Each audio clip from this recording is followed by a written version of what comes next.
Chapter 2 Biology Classification. Since the dawn of civilization, there have been many attempts to classify living organisms. It was done instinctively, not using criteria that were scientific but born out of a need to use organisms for our own use, for food, shelter and clothing. Aristotle was the earliest to attempt a more scientific basis for classification. He used simple morphological characters to classify plants into trees, shrubs and herbs. He also divided animals into two groups, those which had red blood and those that did not. In Linnaeus' time, a two-kingdom system of classification with Plantae and Animalia kingdoms was developed that included all plants and animals respectively. This system did not distinguish between the eukaryotes and prokaryotes, unicellular and multicellular organisms, and photosynthetic and non-photosynthetic organisms. Classification of organisms into plants and animals was easily done and was easy to understand, but a large number of organisms did not fall into either category. Hence the two-kingdom classification used for a long time was found inadequate. Besides, gross morphology and need was also felt for including other characteristics like cell structure, nature of wall, mode of nutrition, habitat, methods of reproduction, evolutionary relationships, etc. Classification systems for the living organisms have hence undergone several changes over the time. Though plant and animal kingdoms have been a constant under all different systems, the understanding of what groups organisms be included under these kingdoms have been changing. The number and nature of other kingdoms have also been understood differently by different scientists over the time. R. H. Whitaker proposed a five-kingdom classification. The kingdoms defined by him were named Minera, Protista, Fungi, Plantae, and Animalia. The main criteria for classification used by him include cell structure, body organization, mode of nutrition, reproduction and phylogenetic relationships. Table 2.1 gives a comparative account of different characteristics of the five kingdoms. The three-domain system has also been proposed that divides the kingdom Minera into two domains, leaving the remaining eukaryotic kingdoms in the third domain and thereby a six-kingdom classification. You will learn about this system in detail at higher classes. Let us look at this five-kingdom classification to understand the issues and considerations that influence the classification system. Earlier classification systems included bacteria, blue-green algae, fungi, mosses, ferns, gymnosperms and the angiosperms under plants. The character that unified this whole kingdom was that all the organisms included had a cell wall in their cells. This placed together groups which widely differed in other characteristics. It brought together the prokaryotic bacteria and the blue-green algae with other groups which were eukaryotic. It also grouped together the unicellular organisms and the multicellular ones. Say, for example, chlamydomonas and spirogyra were placed together under algae. The classification did not differentiate between the heterotrophic group, fungi, and the autotrophic green plants, though they also showed a characteristic difference in their walls composition. The fungi had chitin in their walls while the green plants had a cellulosic cell wall. When such characteristics were considered, the fungi were placed in a separate kingdom, kingdom fungi. All prokaryotic organisms were grouped together under kingdom Minera and the unicellular eukaryotic organisms were placed in kingdom Protista. Kingdom Protista has brought together chlamydomonas, chlorella with paramecium and amoeba. It has put together organisms which, in earlier classifications, were placed in different kingdoms. This happened because the criteria for classification changed. This kind of changes will take place in future too, depending on the improvement in our understanding of characteristics and evolutionary relationships. Over time, an attempt has been made to evolve a classification system which reflects not only the morphological, physiological and reproductive similarities, but is also phylogenetic, i.e., is based on evolutionary relationships. In this chapter we will study characteristics of kingdoms Minera, Protista and fungi of the Whitaker system of classification. The kingdoms Plantae and Animalia, commonly referred to as plant and animal kingdoms, respectively, will be dealt separately in chapters 3 and 4. 2.1 Kingdom Minera. Bacteria are the sole members of the kingdom Minera. They are the most abundant microorganisms. Bacteria occur almost everywhere. Hundreds of bacteria are present in a handful of soil. They also live in extreme habitats such as hot springs, deserts, snow and deep oceans where very few other life forms can survive. Many of them live in or on other organisms as parasites. Bacteria are grouped under 4 categories based on their shape: the spherical coccus, the rod-shaped bacillus, the comma-shaped Vibrio, PL, Vibrio, and the spiral spirillum. Though the bacterial structure is very simple, they are very complex in behavior. Compared to many other organisms, bacteria as a group show the most extensive metabolic diversity. Some of the bacteria are autotrophic, i.e., they synthesize their own food from inorganic substrates. They may be photosynthetic autotrophic or chemosynthetic autotrophic. The vast majority of bacteria are heterotrophs, i.e., they depend on other organisms or on dead organic matter for food. 2.1.1 Archaebacteria. These bacteria are special since they live in some of the most harsh habitats such as extreme salty areas, hot springs and marshy areas. Archaebacteria differ from other bacteria in having a different cell wall structure, and this feature is responsible for their survival in extreme conditions. Methanogens are present in the gut of several ruminant animals such as cows and buffaloes, and they are responsible for the production of methane from the dung of these animals. Eubacteria. There are thousands of different eubacteria or true bacteria. They are characterized by the presence of a rigid cell wall, and if motile, a flagellum. The cyanobacteria have chlorophyll similar to green plants and are photosynthetic autotrophs. The cyanobacteria are unicellular, colonial or filamentous, freshwater marine or terrestrial algae. The colonies are generally surrounded by gelatinous sheath. They often form blooms in polluted water bodies. Some of these organisms can fix atmospheric nitrogen in specialized cells called heterocysts, for example, nostoc and anabana. Chemosynthetic autotrophic bacteria oxidize various inorganic substances such as nitrates, nitrites and ammonia and use the released energy for their ATP production. They play a great role in recycling nutrients like nitrogen, phosphorus, iron and sulfur. Heterotrophic bacteria are most abundant in nature. The majority are important decomposers. Many of them have a significant impact on human affairs. They are helpful in making curd from milk, production of antibiotics, fixing nitrogen in legume roots, etc. Some are pathogens causing damage to human beings, crops, farm animals and pets. Cholera, typhoid, tetanus, citrus canker are well-known diseases caused by different bacteria. Bacteria reproduce mainly by fission. Sometimes, under unfavorable conditions, they produce spores.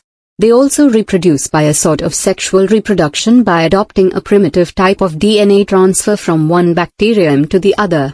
The mycoplasma are organisms that completely lack a cell wall. They are the smallest living cells known and can survive without oxygen. Many mycoplasma. The mycoplasma are organisms that completely lack a cell wall.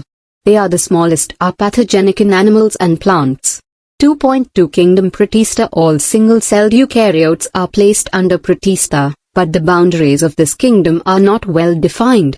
What may be a photosynthetic protista to one biologist may be a plant to another. In this book we include crucifites, dinoflagellates, euglenoids, slime molds and protozoans under Protista. Members of Protista are primarily aquatic. This kingdom forms a link with the others dealing with plants, animals and fungi.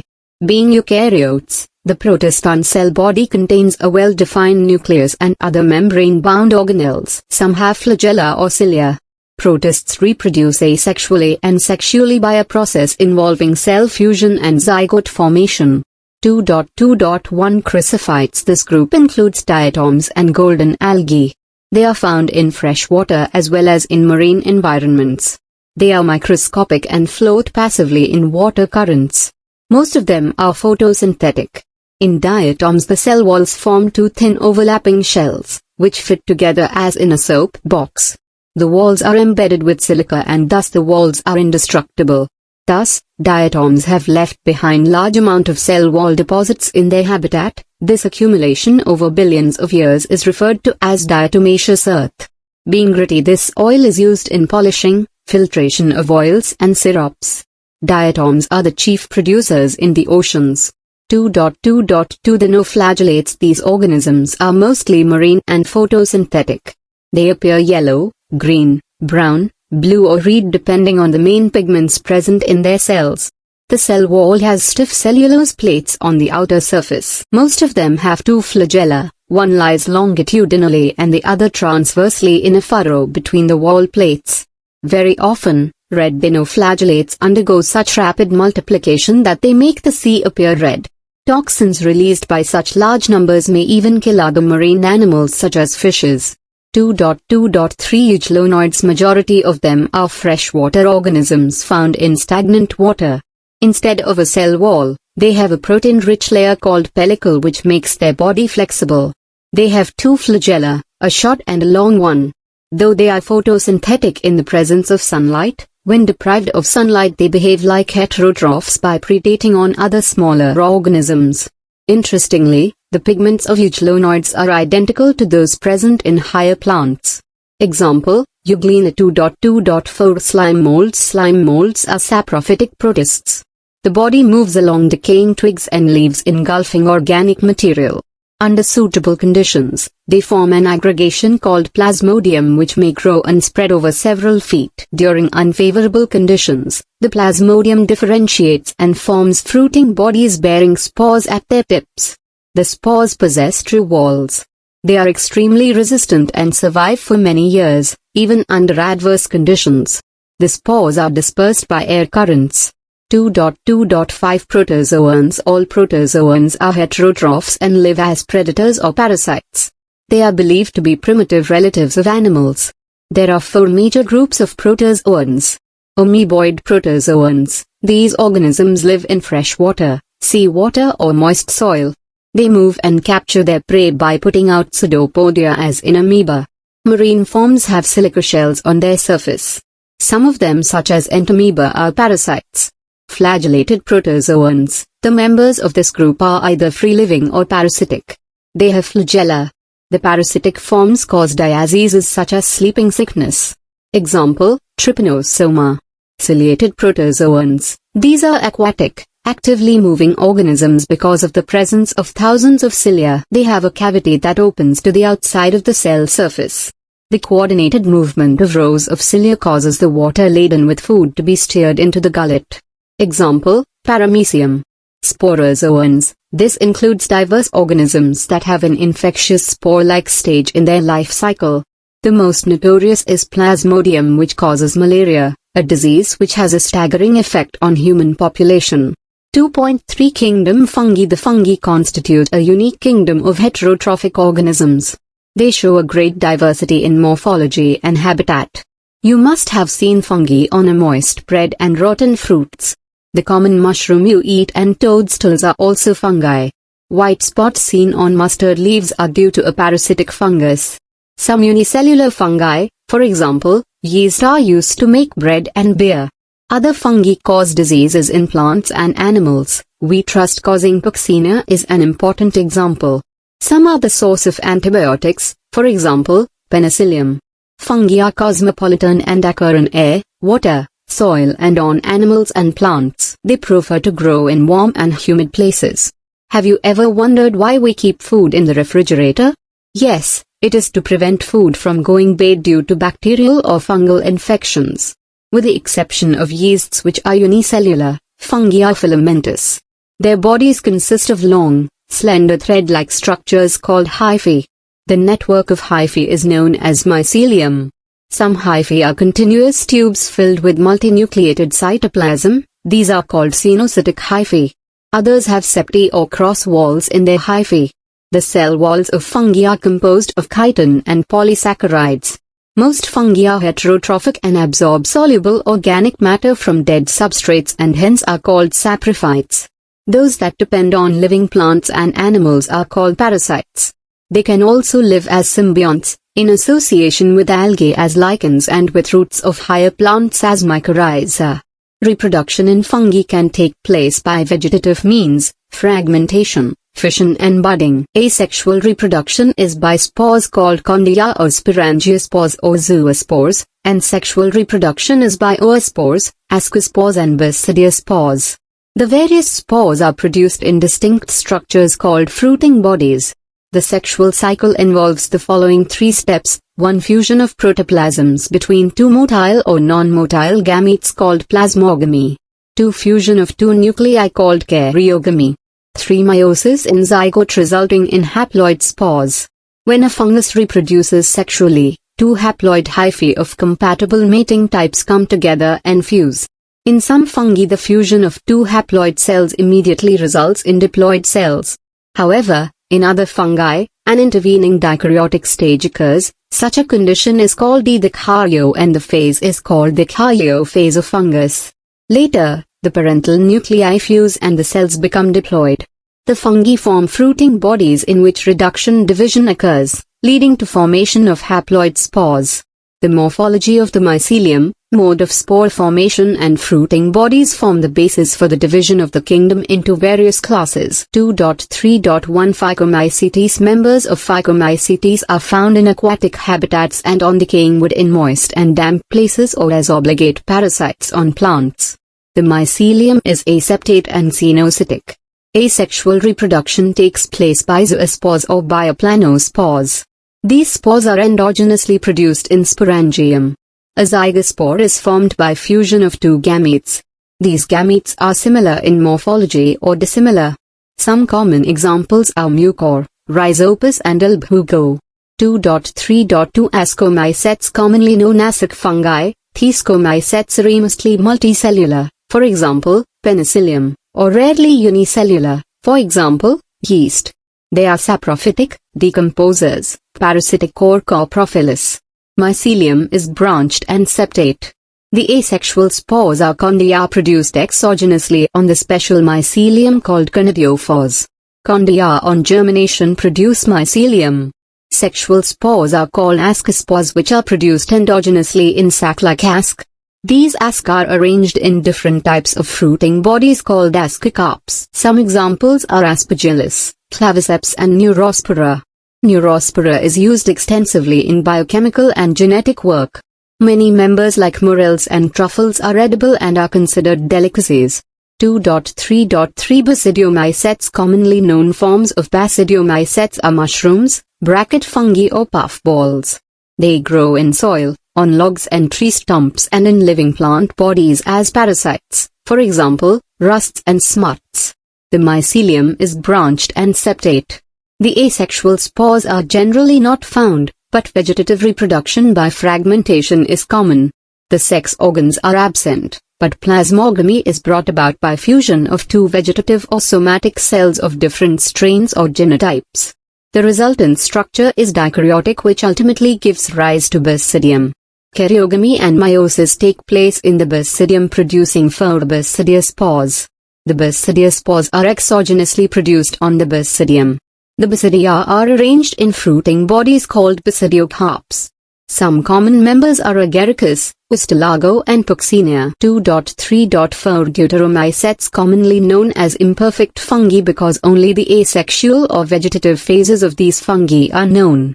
When the sexual forms of these fungi were discovered, they were moved into classes they rightly belong to. It is also possible that the asexual and vegetative stage have been given one name and the sexual stage another. Later, when the linkages were established, the fungi were correctly identified and moved out of Deuteromycetes. Once perfect stages of members of Deuteromycetes were discovered, they were often moved to Ascomycetes and Basidiomycetes. The Deuteromycetes reproduce only by asexual spores known as condia. The mycelium is septate and branched. Some members are saprophytes or parasites, while a large number of them are decomposers of litter and help in mineral cycling. Some examples are Alternaria, Colotatricum, and Trichoderma.